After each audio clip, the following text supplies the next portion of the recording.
Today we'll talk about how can you set up payment methods on your Vizio app. We're going to figure out the solution or know how you can do that on your Vizio app. So you just follow this way, then it's going to work with you. So all you have to do, so you just click here on account down here. When you just click here on account, then it's going to take you to this list. It's going to show for you like this. Then all you have to do now, just click here on Vizio account, just click on it here.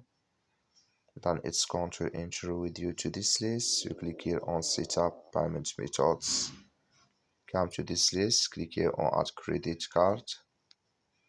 So then here can you scan it here, and here can you add manually here in this list, or here can you just add here card number and name, expire date in the CVV or zip code, and you click here on continue. That's all you have to do. Thank you for watching. Don't forget to support us by liking and subscribe.